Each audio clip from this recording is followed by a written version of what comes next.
বাংলাদেশের একটা রাষ্ট্রীয় সংবিধান আছে।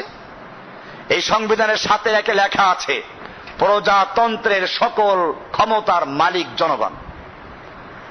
তাহলে এখন যদি কোনো ব্যক্তিরা বিশ্বাস করে আবার লা ইলাহা পড়ে, লা ইলাহা ইল্লাল্লাহ মানে হচ্ছে কোনো ক্ষমতার মালিক কেউ নেই, কোনো জনগণ নেই, কেউ নেই। আমাদের দেশের জনগণ ক্ষমতার মালিক। এখন এত ক্ষমতার মালিক হলে তো সমস্যা, সেজন্য জনগণ ভোট দেয়, ভোট দিয়ে ওই ক্ষমতাটাকে হস্তান্তর করে এমপিদের কাছে। এবারে এমপিরা ক্ষমতার মালিক হয়ে জনগণের ক্ষমতা পেয়ে গেল, এরপরে সংসদে গিয়ে বসলো। সংসদে গিয়ে এখন যে কয়জন বসলো গোটা দেশের জনগণের ক্ষমতা তাদের কাছে, এখন এরা সার্বভৌম ক্ষমতার মালিক। এই প্রথমে সার্বভৌমত্ব আসে, সার্বভৌমত্বের কমান্ড কি আইন বলা হয়। কাজে তারা সার্বভৌম ক্ষমতার মালিক হয়ে গেল, ওখানে মালিক হয়ে বসলো। আপনারা আশ্চর্য হবেন, ফেরাউন যে আল্লাহ দাবি করেছিল, এই ফেরাউন এই অর্থে আল্লাহ দাবি করেছিল। ফেরাউন আসমানের আল্লাহ দাবি করে নাই, এটা দাবি করতেও পারে না, দাবি করলে মানবেও না। চন্দ্র সূর্যের মালিক আমি, আসমানের মালিক আমি, এই দাবি কেউ করতে পারে? এই দাবি ফেরাউন করলে ওরে কেউ মানত, থাপ্পড় মারত ওরা। তাহলে বোঝা গেল ফেরাউন এই যে আল্লাহ দাবি করেছিল, ভালো করে বুঝবেন আমার জাতি কত যে অজ্ঞ। এরা মনে করে ফেরাউন আল্লাহ দাবি করেছিল, এবার আল্লাহ দাবি করলে সেই আল্লাহ কি আসমানের আল্লাহ? এটা দাবি করলে কেউ মানত নাকি? কোরআনে স্পষ্ট বলা আছে, ফেরাউন বলছে আলাইসা লি মুলকু মিসর হাযা, এই মিশরের ক্ষমতা কি আমার হাতে নয়? তাহলে বুঝা গেল মিশরের ক্ষমতার মালিক সেই হিসেবে আল্লাহ দাবি করেছে। আমাদের এই লোকগুলো সারা দেশের ভোট পেয়ে তারপরে বাংলাদেশের সর্বময় ক্ষমতার মালিক হয়ে তারা সার্বভৌমত্বের দাবি করছে। এরা কোন আসনে বসলো? এখন আল্লাহর আসনে বসলো। অথচ এই ক্ষমতার মালিক একমাত্র কে? আল্লাহ সুবহানাহু ওয়া তাআলা। আপনারা বলবেন এরা তো আসমা আল্লাহ দাবি করে নাই। আর ফেরাউন আসমা আল্লাহ দাবি করে নাই। ফেরাউন যে অর্থে আল্লাহ দাবি করেছিল সেই অর্থেই এই লোকগুলো কি দাবি করে? আল্লাহ দাবি না করলেও শব্দটা আল্লাহ নাই, কারণ আরবি তো জানে না এরা, বাংলায় বলে সার্বভৌমত্বের মালিক। তো সার্বভৌমত্বের মালিক কি বলে আল্লাহ আরবিতে? ইসলামের সার্বভৌম ক্ষমতার মালিক কে? আর আমাদের সংবিধানের সার্বভৌম ক্ষমতার মালিক কে? জনগণ। এরপরে আসুন, আল্লাহ যেহেতু সার্বভৌম ক্ষমতার মালিক, আর যিনি ক্ষমতার মালিক তার আইন দেওয়ার এখতিয়ার আছে। আপনি একটা কারখানার মালিক, 10,000 শ্রমিক আপনার অধীনে কাজ করে, আপনি মালিক, আপনার ক্ষমতা আছে, এখন আপনি যেটা বলবেন ওইটা আইন। আর আমি যদি ওই কারখানায় গিয়ে সারাদিন চিল্লাই, আমার কথা কেউ মানবে? কারণ আমার ওখানে ক্ষমতা নাই। এই জন্য ক্ষমতা লাগবে, ক্ষমতার মাধ্যমে যে হুকুম দেওয়া হয় সেটার নাম কি? এই জন্য আল্লাহ সুবহানাহু ওয়া তাআলা বলছেন যেহেতু সার্বভৌম ক্ষমতা মালিক আল্লাহ, আইন দেওয়ার অধিকার কার? আলা লাহুল খালকু ওয়াল আমরু, সৃষ্টি যার, আইন চলবে তার। ইনিল হুকমু ইল্লা লিল্লাহ, আল্লাহ ছাড়া আর কোন বিধান দেওয়ার এখতিয়ার নাই, ক্ষমতাই নেই কারো। আমাদের সংসদে কি আছে? সংবিধানের ধারা 7-2 লেখা আছে জনগণের অভিপ্রায়ে, হুবহু ভাষাটা আপনারা দেখে নেবেন, এই সংবিধান দেশের সর্বোচ্চ আইন বলে বিবেচিত হবে। অন্য অন্য আইনের যতখানি এই আইনের সাথে অসামঞ্জস্যশীল, ওই আইনের ততখানি বাতিল বলে গণ্য হবে। এখন আসুন, এটার দ্বারা যদি এরা অন্যান্য বিদেশের সংবিধানকে বুঝাতো আমাদের কোনো আপত্তি ছিল না, কিন্তু এটার আওতায় দেখা যায় কোরআনকেও নিয়ে এসেছে। কোরআনের যে সমস্ত আইনগুলো, কোরআনের যে সমস্ত বিধানগুলো ওই সংবিধানের ধারার সঙ্গে অমিল আছে, সেগুলো বাতিল হয়ে গেছে। এই জন্য আমরা দেখি কোরআনের বিধান, চোরের হাত কাটা বিধান চলে না। কোরআন বলছে মদ হারাম, এরা বলল লাইসেন্স থাকলে হালাল, বৈধ। হালাল মানে কি? বৈধ। তো লাইসেন্স থাকলে বৈধ। কোরআন বলছে মূর্তি তৈরি করা যাবে না, এটা হারাম, এরা বলছে মূর্তি তৈরি করা যাবে। রাস্তার মোড়ে মোড়ে মূর্তি, আপনাদের আশপাশে মূর্তি আছে বহুত। এরকম ভাবে এই মূর্তি দিয়ে স্কুল, কলেজ, ইউনিভার্সিটি পর্যন্ত ভরে ফেলেছে। এমনি ভাবে আমি দেখাচ্ছি যে আল্লাহর বিধান যেখানে যেখানে সংবিধানের সাথে সাংঘর্ষিক, সেখানে আল্লাহর কোরআনের বিধানকে বাতিল করা হয়েছে, ওদেরটাকে বহাল রাখা হয়েছে। আজকে মনে রাখতে হবে, গণতন্ত্র একটা স্বতন্ত্র ধর্ম, আল ডেমোক্রাতিয়াতু দ্বীনুন, ডেমোক্রেসি একটা স্বতন্ত্র ধর্ম, ইসলাম যেমন একটা দিন, একটা জীবন বিধান, গণতন্ত্র একটা স্বতন্ত্র জীবন বিধান। গণতন্ত্রের ইসলামে যেমন লা ইলাহা ইল্লাল্লাহ কালেমা, আল্লাহ ছাড়া কোনো ক্ষমতার মালিক নেই, গণতন্ত্রের কালেমার মালিক হচ্ছে জনগণ ছাড়া কোনো ক্ষমতার মালিক নেই। ইসলাম যেমন বলে এই আইন কেন আসবে আল্লাহর পক্ষ থেকে জনগণের কল্যাণে নবীদের মাধ্যমে, গণতন্ত্র বলে of the Allah, of the people, by the people, for the people. Islam বলে of the Allah, by the ওয়াহি, ফর দ্য পিপল। এরকম ভাবে গণতন্ত্রে বলে বহু দল তৈরি করো, একটা সরকারি দল, একটা বিরোধী দল, অনেকগুলো দল তৈরি করো। ইসলাম বলে সব একাত্র করো।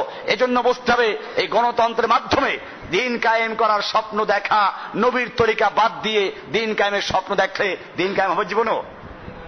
গণতন্ত্রে সংখ্যাগরিষ্ঠ লোকের মত যেদিকে যায় ওইটাই পাশ হবে, ওইটাই জিতে যাবে।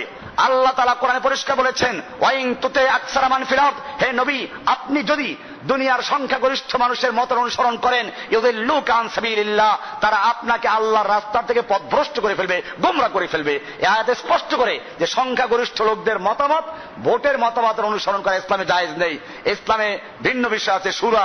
সেই শুরা মানে হচ্ছে বিচক্ষণ যে আলেম থাকবে, যারা দিনদার থাকবে, বুদ্ধিজীবী থাকবে, এদের সমন্বয়ে একটা বোর্ড থাকবে, তার মাধ্যমে শুরার মাধ্যমে পরামর্শ ভিত্তিক একজন নেতা নির্বাচন করা হবে, সে ভিন্ন বিষয়। যাই হোক, গণতন্ত্র একটা পদ্ধতি, এটা একটা স্বতন্ত্র ধর্ম। গণতন্ত্র এখানে এসে মানুষকে শিখানো হলো জনগণ সমস্ত ক্ষমতার উৎস, ক্ষমতার মালিক, জনগণই সবকিছু আইন তৈরি করবে। এরকম যখন জনগণের প্রভুত্বের স্লোগান দিয়ে মানুষ মাঠে নামলো, বর্তমান বিশ্বের জনগণ তাদের পক্ষে চলে গেল। আলেমদের এক শ্রেণী এখানেও ব্যতিক্রম করল না।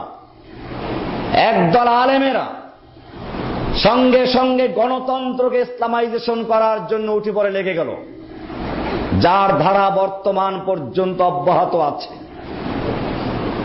ইসলামে শুরা আছে, গণতন্ত্রে সংসদ আছে। এরকম কিছু মিল রেখে গণতন্ত্রকে ইসলামাইজেশন করার জন্য পায়তারা করছে। আপনারা জানেন ছাগলের 4টা পা আছে, একটা লেজ আছে, গরুরও 4টা পা আছে, একটা লেজ আছে। তাই বলে কি কেউ বলতে পারবে যে গরু আর ছাগল একই? ইসলামের শুরা আর বর্তমানে গণতন্ত্রকে একভাবে যাচাই মিলানোর কোন সুযোগ ইসলাম দেয়নি। গণতন্ত্রের মূল স্লোগান হচ্ছে ইনিল হুকমু ইল্লা শাব, জনগণ ছাড়া কোন আল্লাহ নাই, লা ইলাহা ইল্লা শাব, জনগণ সমস্ত ক্ষমতার মালিক। ইসলামের স্লোগান হচ্ছে লা ইলাহা ইল্লাল্লাহ, আল্লাহ ছাড়া কারো কোনো ক্ষমতা নেই, সমস্ত ক্ষমতার মালিক কে? আর গণতন্ত্রের ক্ষমতার মালিক কে? গণতন্ত্রে আইনের উৎস জনগণ।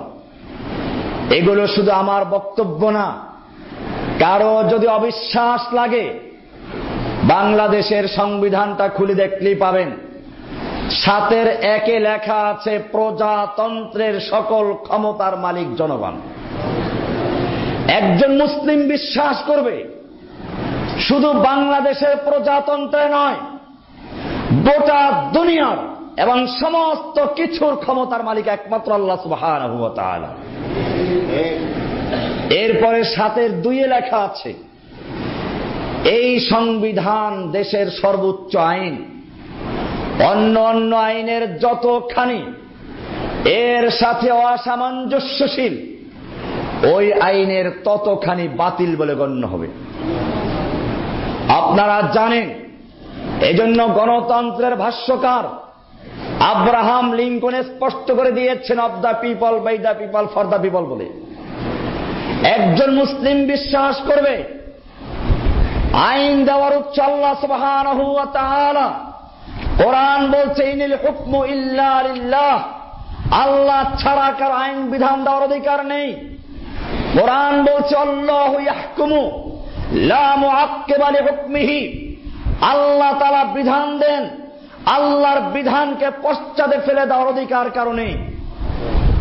গণতন্ত্রের নিয়ম হচ্ছে গণতন্ত্রে যেহেতু জনগণের আইন মানবে, সুতরাং জনগণ কর্তৃক তৈরি সংবিধানের পরিপন্থী যেটা আসবে সেটা বাতিল করা হবে।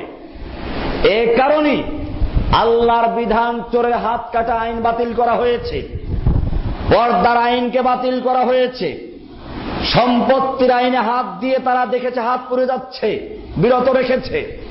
এমনি ভাবে আল্লাহ সুবহানাহু ওয়া তাআলা সুদ হারাম করেছেন, এরা সুদকে লাইসেন্স দিয়ে হালাল করে দিয়েছে। আল্লাহ সুবহানাহু ওয়া তাআলা এমনি ভাবে যে সকল আইন করেছেন, ওই আইনের সঙ্গে যেটা যেটা সাংঘর্ষিক সেখানে নিজেদের আইনকে বহাল রেখেছে, আল্লাহর আইনকে বিলুপ্ত করে বাতিল করে দিয়েছে। আপনারা জানেন, এই রকম যখন একদল আলেম এই গণতন্ত্রকে ইসলামাইজেশন করা শুরু করলো, মুসলিম যুবকেরা দলে দলে সেই দলে ঢুকতে শুরু করলো।